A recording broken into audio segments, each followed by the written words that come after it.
kerjakan banding sesungguhnya adalah implementasi dari dua buku itu. Saya mohon koreksi kalau saya salah ya. Tadi Anda katakan buka lembaran baru. Artinya lembaran lama dilupakan. Jadi gini, beliau ini ada cara dalam menangani suatu permasalahan yang sudah berjalan selama ini, keluar dari aturan, begitu diidentifikasi oleh Satgas PKH ya, Satgas Penertiban Kawasan Hutan itu langsung disuruh kembalikan. Kalau nggak dikembalikan, itu nanti pasti urusan pidana kan gitu. Nah, dikembalikan pun itu dengan cara apa? Dengan cara yang produktif. Bayar denda. Satu, barangnya diambil. Dua, bayar denda. Denantara. Kemudian yang kedua juga bicara mengenai permasalahan-permasalahan yang dihadapi oleh bangsa.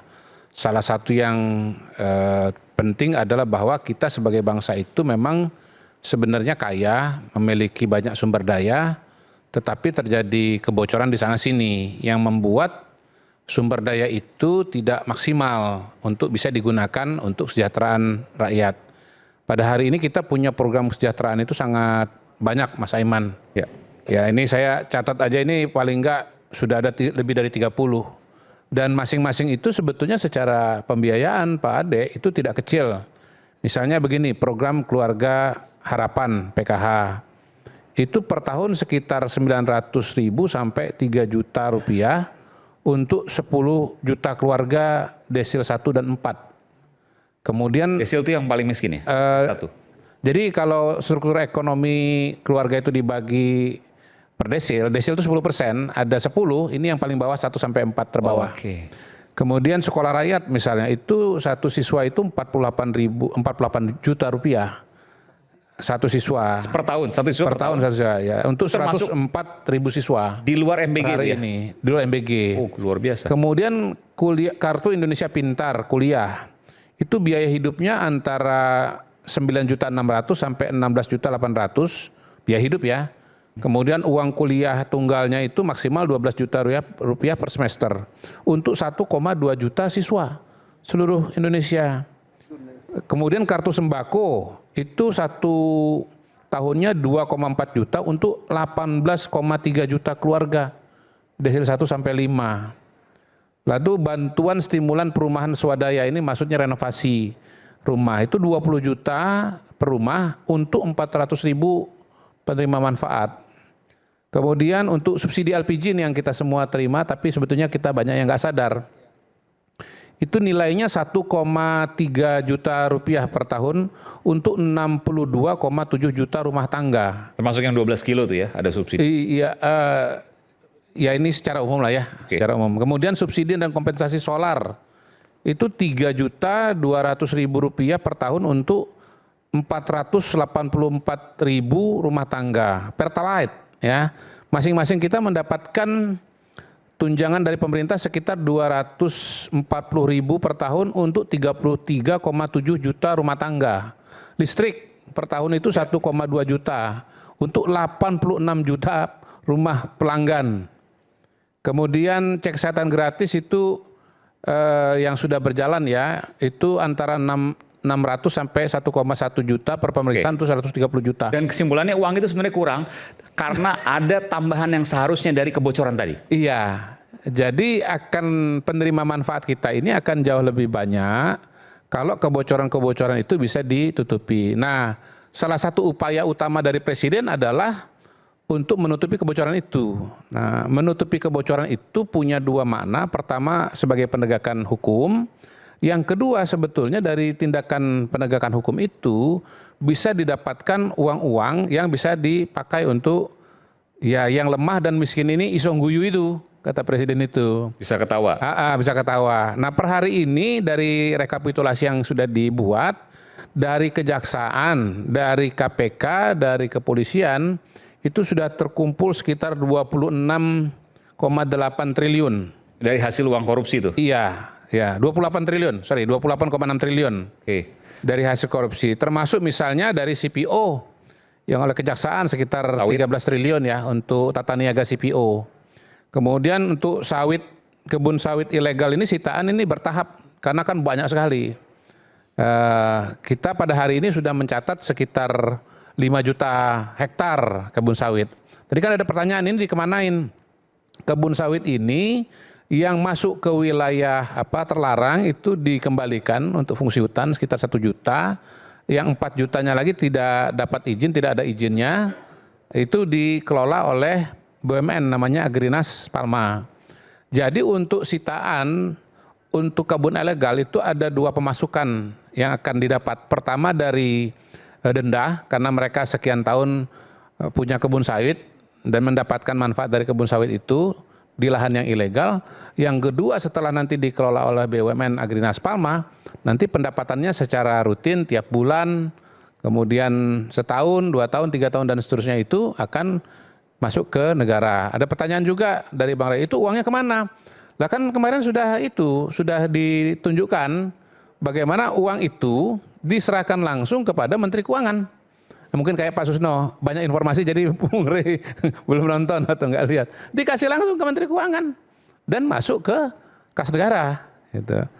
Jadi itu adalah bentuk keseriusan Presiden untuk bisa mengurangi kebocoran sekaligus menegakkan hukum ya pelanggaran-pelanggaran yang terjadi selama ini. Itu Mas Aiman. Bung Udri, tadi saya tertarik kenapa disampaikan oleh Pak Susno bahwa ada kasus tapi APH aparat penegak hukum nggak jalan. Oleh karenanya militer yang kemudian maju membuat shock terapi. Contoh di IMIP. Nah pertanyaannya satu, kenapa? Yang kedua, jika nggak jalan, jangan-jangan tentu ada berpikiran. Ada kong kali kong di belakangnya. Adakah penegakan hukum di situ? Silakan. Saya lanjutkan aja yang tadi itu. Saya sendiri pun terkejut juga. Ternyata lahan sawit ilegal sampai 5 juta. Itu kemana aja? 5 juta itu kalau dibayangkan seluas apa tuh berarti ya? Kurang lebih. Luas sekali tuh. Seluas sekali ya. 5 juta hektar ya? 5 juta hektar. Katanya akan meningkat mungkin waktu dekat 9 juta. 9 juta. Kalau bisa dibayangkan seberapa tuh Pak misalnya? Pak Susno, mungkin ada yang bisa membayangkan Ya gini, padanannya. mungkin Kalimantan Tengah itu mungkin 2-3 juta hektar ya. Luas mungkin provinsi. seluas pulau barangkali ya. Luar Coba, biasa. bisa seluas pulau. Kalimantan Tengah kurang lebih sekitar 2-3 juta hektar. Ya, kan di situ di Kalimantan Tengah sendiri kan mungkin ada sekitar kalau 1 kita juta ke Sumatera Pak ya, mulai dari Lampung sampai dengan ke Medan itu sawit semua itu. Iya. Hutannya udah hampir nggak ada. Maksud saya gini, saya melanjutkan Mas Aiman ya. Begini pertanyaannya, kalau sampai 5 juta hektar itu kesalahan siapa? Berapa orang? Saya hakul yakin bahwa itu tidak mungkin kesalahan satu orang, tetapi itu adalah kesalahan kolektif kita sebagai bangsa yang tobatnya itu ya sekarang oleh Pak Prabowo ini. Nah, itu juga pasti tidak mungkin hanya urusan setahun 2 tahun, urusan 5 tahun, pasti urusan bertahun-tahun begitu. Puluhan tahun ya. Jadi kalau ditanya kesalahan siapa, terpaksa saya menjawab ini kesalahan kita, kesalahan kolektif kita sebagai bangsa gitu. Di mana semua kita ini menjadi bagian dari proses itu gitu. Nah, Pak Prabowo bisa melakukan ini pertama, beliau sering mengatakan begini, saya udah lama jadi orang Indonesia, itu satu. Soal itu kita sama gitu. Udah lama juga jadi orang Indonesia. Saya 50 tahun jadi orang Indonesia. Pak Susno mungkin 70 udah Pak ya. 70 tahun jadi orang Indonesia. Tapi yang juga penting adalah Pak Prabowo itu sudah menjadi bagian dari elitnya Indonesia itu dari lama. Sehingga beliau ini bisa mengetahui hal-hal yang mungkin masyarakat umum, masyarakat awam, saya pinjam istilahnya Bang Ray, orang pinggiran. Itu. Ya, saya ini kan masuk ke elit kan baru-baru aja, kemarin masih pinggiran. Jadi saya nggak akan tahu Pak, soal-soal begitu. Saya tahunya dari mana? Dari Pak Prabowo. Pak Susno itu jadi elit udah lebih lama daripada saya. Elit polisi lagi, ya kan? Tapi apa pernah kita selama ini mendengar Pak Susno sebagai Kabar Eskrim mengatakan kepada kita semua, waktu beliau jadi Kabar Eskrim nih, ada sekian juta hektar sawah kebun sawit ilegal? Nggak pernah Pak.